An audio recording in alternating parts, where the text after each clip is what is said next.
අපි ඉස්කෝලේදී ගණිතය, විද්‍යාව, ඉංග්‍රීසි භාෂාව, ආගම් වගේ දේවල් අනිවාර්ය විෂයන් විදිහට ඉගෙන ගන්නවා. ඔගොල්ලෝ කවදාවත් කල්පනා කරලා බලලා තියද මේ විෂයන් අනිවාර්ය කරලා තියෙන්නේ ඇයි කියලා? ඒ වගේම අපිට අනිවාර්යෙන් ඉගෙන ගන්න ඕන මේ විෂයන් ටික විතරද? ගොඩක් කට්ටිය කම්ප්ලේන් කරනවා මම අහලා තියෙනවා මේ ඉස්කෝලේ ඉගෙන ගන්න විෂයන් වැඩක් නැහැ. අපි මේවා කටපාඩම් කරලා විභාග පාස් වෙනවා විතරයි. ඉස්කෝලෙන් එළියට ගියාට පස්සේ මේ විෂයන්ගෙන් කිසිම වැඩක් අපිට නැහැ කියලා. මේ අදහසට මම සම්පූර්ණයෙන් විරුද්ධයි. අපි මේ විදිහට ඉස්කෝලේ ඉගෙන ගන්න අනිවාර්ය විෂයන්ගෙන් අපිට අනිත් විෂයන් ඉගෙන ගන්න අවශ්‍ය මූලික අඩිතාලම් වැටෙනවා. අපිට මේ විෂයන්ගෙන් කෙලින්ම මුකුත් කරන්න බැරි වුණාට මේ විෂයන්ගෙන් අපි එකතු කරගන්න දැනුම පාවිච්චි කරලා ගොඩක් ප්‍රශ්න විසඳන්න පුළුවන්. තව ගොඩක් දේවල් අපිට කරන්න පුළුවන්. ඕගොල්ලෝ හැමෝම වගේම මමත් ප්‍රයිමරි ස්කූල් එකේදී විද්‍යාව විෂය ඉගෙන ගත්තා. ඒ වගේම මේ විද්‍යාව විෂයට මම ගොඩාක් ආස වෙලා ඒ ගැන ගැඹුරින් හදාරන්නත් පටන් ගත්තා. ඒ හින්දා අද මට පුළුවන් වෙලා තියෙනවා විද්‍යා සංනිවේදකයෙක් වෙන්න. ඒ වගේම A level වලදී මම භෞතික විද්‍යාව කරා. මේ විදිහට භෞතික විද්‍යාව කරපු හින්දා ගොඩක් ගැඹුරු විද්‍යාත්මක සංකල්ප මට බොහොම පහසුවෙන් තේරුම් ගන්නත් පුළුවන් වෙලා තියෙනවා. ඒ වගේම තමයි ඔයගොල්ලෝ ප්‍රයිමරි ස්කූල් එකේදී ඉගෙන ගන්න විද්‍යාව, ගණිතය, ජ්‍යාමිතිය වගේ දේවල් ගොඩක් වෙලාවට සාමාන්‍ය ජීවිතේදී ඔයගොල්ලෝ අවිඥානිකව පාවිච්චි කරනවා. ඔයගොල්ලෝ වාහනයක් ඩ්‍රයිව් කරගෙන යනකොටත් මේ දැනුම ඔයගලන්ට ගොඩක් උදව් වෙනවා. ඒ විතරක් නෙමෙයි අපි නොහිතන ජොබ් වලටත් මේ විෂයන්ගෙන් අපිට ගොඩක් ලොකු ප්‍රයෝජනයක් ලැබෙනවා.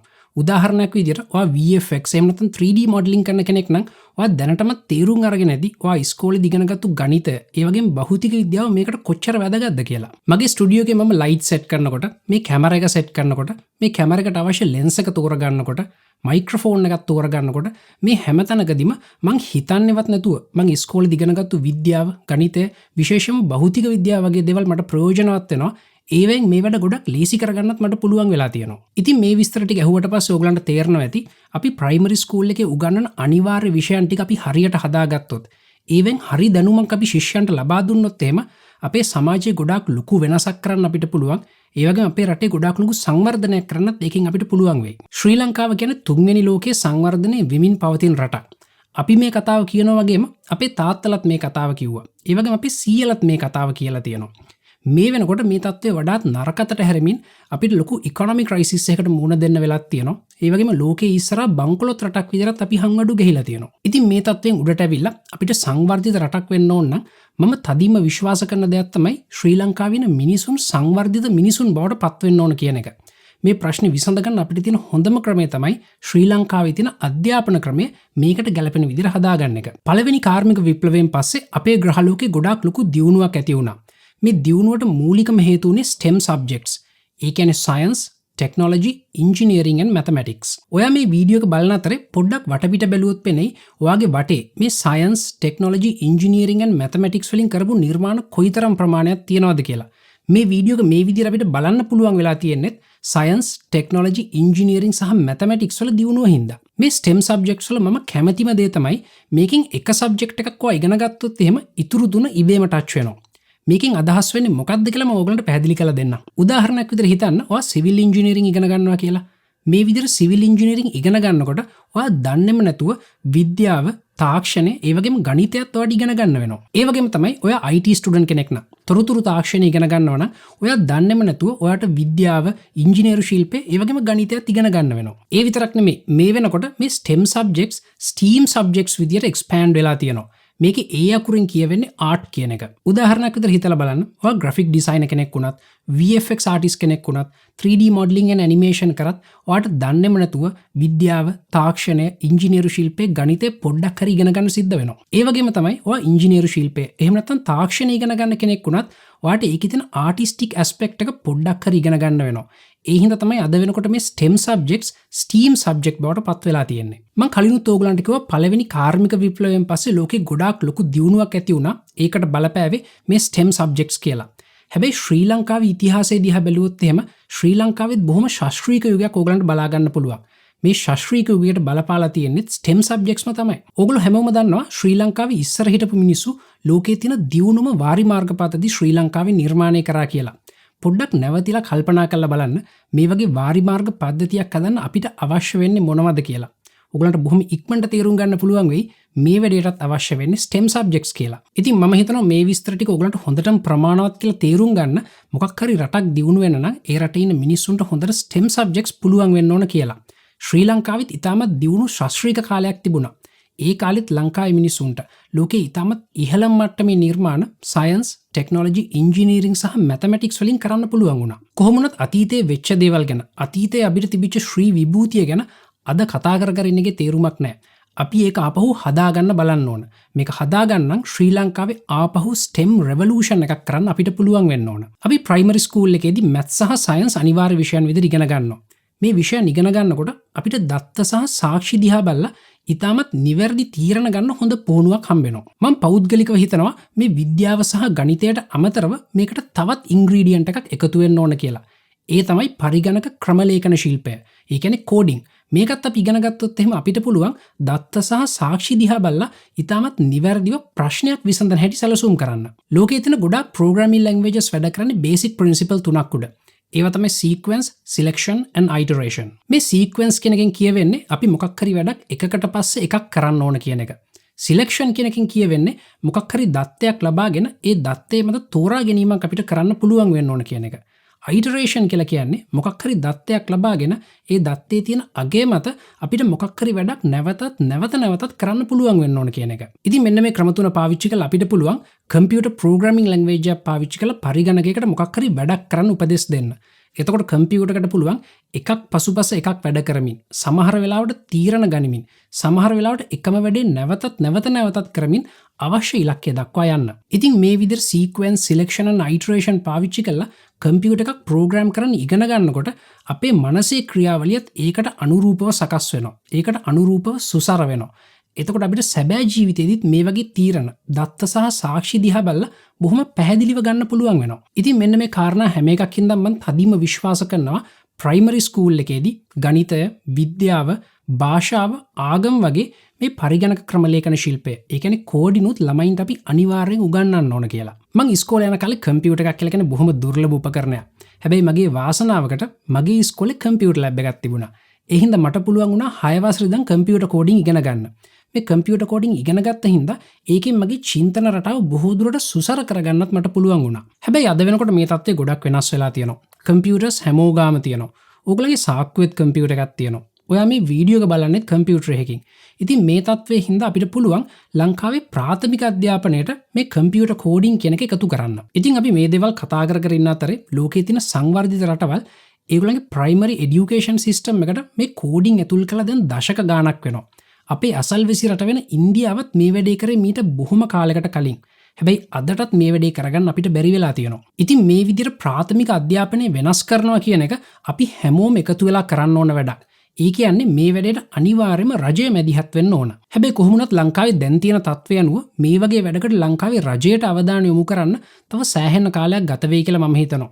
ඉතින් මේ විදිහට අපි හැමෝටම එකතු වෙලා සාමූහිකව රජය මැදිහත් වෙලා මේ වැඩේ කරන්න බැරි නම් අපි හැමෝටම තනිවම කරන්න පුළුවන් වැඩේවත් අපි කරන්න ඕන කියලා මම හිතනවා. ඉතින් මම කලිනුත් කිව්වා වගේ මේ වැඩේ ශ්‍රී ලංකාවේ රජයෙන් කරනකම් බලන් හිටියොත් එහෙම ඒකට තව සෑහෙන කාලයක් යයි.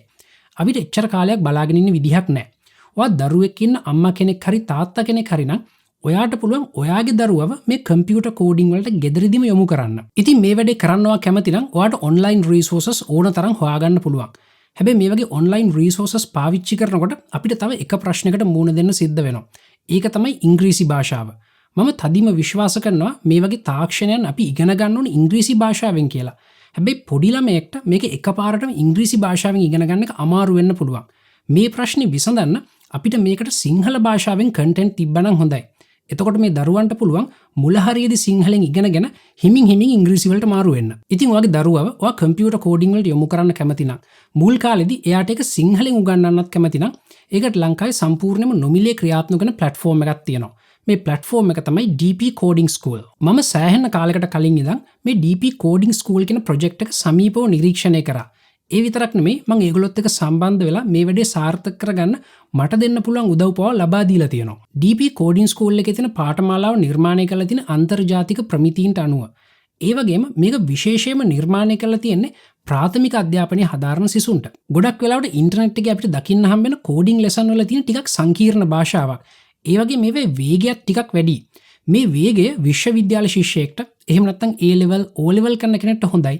හැබැයි ප්‍රාථමික අධ්‍යාපනයේ හදාරන ශිෂ්‍යයෙක්ට මේ වේගය හොඳටම වැඩි. ඒ වගේම භාෂාවත් සංකීර්ණ වැඩි. ඉතින් මේ ප්‍රශ්නේ විසඳන්න DP Coding School එකේ programming lesson සිංහලෙන් බොහොම සරල භාෂාවෙන් කියලා දෙන්න උත්සාහ කරලා තියෙනවා. හැබැයි programming වගේ දෙයක් අපිට සම්පූර්ණයෙන්ම සිංහලෙන් කියලා දෙන්න බෑ. ඒකට අනිවාර්යෙන් ඉංග්‍රීසි භාෂාවක් ඕන වෙනවා. ඒ වගේ වෙලාවට ගොඩක් වෙලා අරගෙන පුළුවන් තරම් හිමින් මේ ඉංග්‍රීසි වචන ඉංග්‍රීසියෙන් ඒ වගේම නැවතත් සිංහලෙන් කියලා දෙන්න මේක උත්සාහ කරලා තියෙනවා. DP Coding School එකට ඔයා ගිහින් බැලුවොත් එහෙම ඒකේ පළවෙනි ලෙසන් එක ගොඩාක් ලේසියෙන් ඕනම කෙනෙක්ට ඉවර කරන්න පුළුවන්. ඒක පොඩි ළමයට උනත් හරි ඉක්මනට අල්ලගන්න පුළුවන් විදිහට හදලා තියෙන්නේ. හැබැයි මේ ලෙසන්ස් වල ටික ටික ඉස්සරහට යනකොට ඒවේ ඩිෆිකල්ටි එක ටික ටික වැඩි වෙනවා. හැබැයි මේක විශේෂයෙන්ම නිර්මාණය කරලා තියෙන්නේ මේ ඩිෆිකල්ටි එක ළමයෙක්ට උනත් දරා ගන්න පුළුවන් තරමට වැඩි වෙන්න. මේ DP Coding School එක ඔයාලට ස්මාර්ට්ෆෝන් එකකින් උනත් ඇක්සස් කරන්න පුළුවන්. හැබැයි ස්මාර්ට්ෆෝන් එකක් කියලා කියන්නේ කෝඩින් ඉගෙන ගන්න ඒ තරම් හොඳ ඩිවයිස් එකක් නෙමෙයි. හැබැයි මුල් ලෙසන්ස් කීපේ ස්මාර්ට්ෆෝන් එකකින් උනත් කරන්න පුළුවන්. ඉතින් ඔයා උනන්දු වෙනවා නම් ඔයාගේ දරුවව එහෙම නැත්නම් පවුලේ කෙනෙක්ව එහෙම නැත්නම් අඳුරන කෙනෙක්ව මේ කෝඩින් වලින් දිගටම ඉස්සරහට යවන්න එයාට ටැබ් එකක් එහෙම නැත්නම් ලැප්ටොප් එකක් අරන් දෙන්න. එතකොට මේ ලෙසන්ස් ගොඩාක් ලේසියෙන් කරගන්න යාට පුළුවන් වෙයි. මම කලිනුත් ඕගලන්ට කිව්වා මේ වගේ වැඩක් කරනකොට අපිට මේකට සාමූහික පිවිසුමක් ලබා ගන්න පුළුවන් නම් ඒ කියන්නේ මේ වැඩේට රජයට මැදිහත් වෙන්න පුළුවන් නම් මේක ගොඩක් ලේසියෙන් අපිට කරගන්න පුළුවන්. හැබැයි මේ වැඩේට ලංකාවේ රජය තාමත් මැදිහත් වෙලා නැහැ. ඒ හින්දා ලංකාවේ සමාජයේත් මේ ගැන ගොඩක් ලොකු උනන්දුවක් නැහැ. ඉතින් මෙන්න මේ කාරණාව හින්දා DP Coding School එක ලංකාවේ සමාජයේ මේ ගැන ලොකු උනන්දුවක් ඇති කරවන්න ලංකාවේ තැන් ගොඩක ස්මාර්ට් ක්ලාස්රූම් පටන් ගන්න තියෙනවා. මේ වැඩේට උදව් කරන්න ලංකාවේ තියෙන ආගමික ආයතන විශාල ප්‍රමාණයක් සම්බන්ධ වෙලා තියෙනවා. ඉතින් මේ වගේ ප්‍රොජෙක්ට්ස් කරනකොට අපිට දකින්න හම්බෙච්ච දෙයක් තමයි මේ වගේ ස්මාර්ට් ක්ලාස්රූම් එකකට කෝඩින් ඉගෙන ගන්න ළමයෙක් ආවම එයාට කිසිම අයිඩියා එකක් නැහැ මොකද්ද මෙයා මේ කරන්න යන්නේ කියලා. හැබැයි මේකේ පළවෙනි ලෙසන් එක කරාට පස්සේ ඊට පස්සේ දෙවෙනි ලෙසන් එක කරාට පස්සේ මේකට ළමයි විශාල පිරිසක් ඉබේම කැමති වෙනවා. ඉතින් මේ දේවල් දැක්කට පස්සේ මට තේරුම් ගන්න පුළුවන් උනේ අපි ශ්‍රී ලංකාවේ ඉන්න ළමයින්ට ටිකක් අමාරුවෙන් හරි කෝඩින් ඉගෙනුවොත් එහෙම ඒගොල්ලෝ විශාල පිරිසකට මේ වැඩේ අල්ලගෙන ඉතාමත් වේගයෙන් ඉස්සරහට යන්න පුළුවන් කියන එක. ඒ හින්දා මම හිතනවා අපි ටිකක් අමාරු වුණත් මේ වැඩේ කොහොම හරි අපේ ළමයින්ට ලබා දෙන්න ඕන කියලා. ඉතින් මේ විදිහට ස්මාර්ට් ක්ලාස්රූම් හරහා DP Coding School එකට ආපු ළමයි දිහා බැලුවා මට තේරුනේ මම සිහින දකින STEM revolution එක ලංකාවේ කරන එක ඒ තරම් අමාරු වැඩක් නෙමෙයි කියලා. ඒකට පළවෙනි පියවර ඕගොල්ලන්ගේ ගෙදරින් ඕගොල්ලන්ට පටන් ගන්න පුළුවන්. මම දන්නවා ගොඩක් දෙමෝපියන් ඉන්නවා. ඒගොල්ලෝ ලැප්ටොප් එකක් හරි iPad එකක් හරි අරගෙන මගේ වීඩියෝස් ලෝඩ් කරලා ඒගොල්ලන්ගේ දරුවන්ට බලන්න දෙනවා. මම ගොඩක් සතුටු වෙනවා ඕගොල්ලන්ගේ දරුවන්ට බලන්න පුළුවන්. ඒ වගේ වටිනා වීඩියෝ එකක් මට හදන්න ලැබීම ගැන. ඉතින් මේ වැඩේ මට DP Coding School එකටත් කරන්න පුළුවන්. යන්න dpcoding.lk කියන වෙබ්සයිට් එකට ඒක ලෝඩ් කරලා ඒකේ පළවෙනි ලෙසන් එක ලෝඩ් කරලා ඔයාගේ දරුවට දීලා බලන්න. ගොඩාක් වෙලාවට ඔයාගේ උපදෙස් නැතුවම එයාට පුළුවන් වෙයි මේ වැඩේ අල්ලගෙන කරන්න. ඉතින් ඔයාගේ දරුවට පුළුවන් වුණොත් එහෙම මේ DP Coding School එකේ තියෙන ප්‍රොජෙක්ට් ඉවර කරමින් ඉතාමත් වේගෙන් ඉස්සරහට යන්න එයාට තවත් සපෝට් එකක් දෙන්න. එයාට කෝඩ් කරන්න හොඳ තැනක් හදලා දෙන්න. පුළුවන් නම් ලැප්ටොප් එකකුත් අරන් දෙන්න. එතකොට ඔයාට පුළුවන් වෙයි මේ මාර්ගයේ ඉතාමත් වේගෙන් ඉස්සරහට යන්න. ඒ වගේම අපි හැමෝම තේරුම් ගන්න ඕන තවත් කාරණාවක් තියෙනවා. අපි ඉස්කෝලේදී ගණිතය ඉගෙන ගන්නවා. හැබැයි අපි ඉස්කෝලේදී ගණිතය ඉගෙන ගන්නේ ගණිතඥයෙක් වෙන්න නෙමෙයි. ඒ වගේම අපි ඉස්කෝලේදී විද්‍යාව ඉගෙන ගන්නවා. හැබැයි මේ විද්‍යාව ඉගෙන ගන්න හැමෝම විද්‍යාව ඉගෙන ගන්නේ විද්‍යාඥයෙක් වෙන්නත් නෙමෙයි. ඒ වගේම තමයි මේ DP Coding School එක හරහා අපි කෝඩින් ඉගෙන ගන්නේ කම්පියුටර් ප්‍රෝග්‍රෑමර් කෙනෙක්. එහෙම නැත්නම් software engineer කෙනෙක් වෙන්නම නෙමෙයි. අනාගතයේ හැම වැඩක් කරද්දීම මේ දැනුම අපිට ප්‍රයෝජනවත් වෙනවා. අපි කැමති වුණත් නැති වුණත් අපේ අනාගතේ පිරීලා තියෙන්නේ artificial intelligence, augmented reality, virtual reality, internet of things වගේ technologies වලින්. මේවත් එක්ක හැප්පෙන නම් ඔයාගේ දරුවා අනිවාර්යයෙන්ම කෝඩින් ඉගෙනගෙන තියෙන්න ඕන. ඒ හින්දා මේක ලංකාවේ රජයෙන් කරනකන් ඉන්න නැතුව ඔයාට පුළුවන් පියවර ඔයා අදම ගන්න. මගේ වීඩියෝ 90%ක්ම බලන්නේ අවුරුදු 18ත් 35ත් අතර අය. ඕගොල්ලන්ගෙන් ගොඩ දෙනට දරුවෝ නැතුව ඇති. හැබැයි ඕගොල්ලන්ගේ යාළුවෙක් ඉන්නවා නම් ඕගොල්ලන්ගේ නෑදෑයෙක් ඉන්නවා නම් ප්‍රයිමරි ස්කූල් එකේ ඉන්න ළමයෙක් ඉන්න එයාට මේ වීඩියෝ එක පෙන්වන්න. එතකොට එයාට පුළුවන් වෙයි එයාගේ ළමයාට අනාගතයට අවශ්‍ය දැනුම අදම ලබා දෙන්න. ඒ වගේම තවත් විශේෂ දෙයක් කියන්න ඕන. ඔයාගේ දරුවා මේ DP Coding School එකේ තියෙන projects ඔයාට හිතා ගන්නවත් බැරි වේගෙන් ඉවර කරනවා නම් එයා ගොඩක් වෙලාවට ඉතාමත් ඉහළ IQ level එකක් තියෙන gifted ළමයෙක් වෙන්න පුළුවන්. ඉතින් ලෝකයේ තියෙන ගොඩක් සංවර්ධිත රටවල් වල මේ වගේ ඉතාමත් ඉහළ IQ level එකක් තියෙන gifted ළමයින්ට වෙනම education track වෙනම අධ්‍යාපන ක්‍රම හදලා තියෙනවා. අවාසනාවකට ලංකාවේ ඒ වගේ තත්ත්වයක් නැහැ. හැබැයි ඔයාට තීරුම් ගන්න පුළුවන් වුණොත් එහෙම ඔයාගේ දරුවා gifted දරුවෙක් කියලා එයාට අවශ්‍ය අධ්‍යාපනය ලබා දෙන්න ඔයාටම පුළුවන්. ඉතින් ඔයාට තේරුණොත් එහෙම ඔයාගේ දරුවට මේ කම්පියුටර් කෝඩින් අසාමාන්‍ය වේගයකින් ඉගෙන ගන්න පුළුවන් කියලා මේ ට්‍රැක් එකේ තවත් ඉස්සරහට යන්න එයාට මැජික් බීට් එහෙම නැත්නම් මයික්‍රෝ බීට් වගේ බෝඩ් එකක් අරන් දෙන්න. මේවා පාවිච්චි කරලා හරිම අපූර්ව වැඩයක් කරන්න පුළුවන් වෙයි. ඒ ගැන මම කලින් වීඩියෝස් වල කතා කරලා තියෙනවා. ඉතින් අනාගතයේ දවසක ශ්‍රී ලංකාවේ STEM revolution එකක් කරන්න අපිට ඕන නම් මේ කම්පියුටර් කෝඩින් කියලා කියන්නේ ඒක ඉතාමත් වැදගත් පියවරක්. හැබැයි මේක එකම පියවර නෙමෙයි. මේකට ගැලපෙන විදියට ලංකාවේ ගණිතයේ විෂය, විද්‍යාව විෂය, ඒ වගේම භාෂාව මේ හැම දෙයක්ම හරියට සකස් වෙන්න ඕන. ඉතින් මම කලිනුත් කිව්වා වගේ මේ දේවල් කරන්න ලංකාවේ රජය මේකට අනිවාර්යෙන් සම්බන්ධ වෙන්න ඕන. ලංකාවේ රජය සම්බන්ධ නොවුනත් ශ්‍රී ලංකාවේ ළමයින්ට සම්පූර්ණයෙන්ම නොමිලේ කෝඩින් උගන්වන්න DP Education Foundation එක ගොඩාක් ලොකු ඉන්වෙස්ට්මන්ට් එකක් කරලා තියෙනවා. ඒකට ඒගොල්ලෝ සෑහෙන මහන්සි වෙලා තියෙනවා. ඉතින් මේ DP Coding School එක ගැන තව ගොඩක් විස්තර ඕගොල්ලොත් දන්නවා ඇති. මේක න ගොඩක් experiences ඕගොල්ලෝ ගාව ඇති. ඒ හැම දෙයක්ම අපි කතා කරමු පල්ලෙහා තියෙන comment section එකේ. join වෙන්න අපේ Patreon page එකට. එතනින් එන්න අපේ Discord chat එකට. මේ වගේ interesting videos තවත් බලන්න කැමති නම් subscribe කරන්න අපේ channel එකට.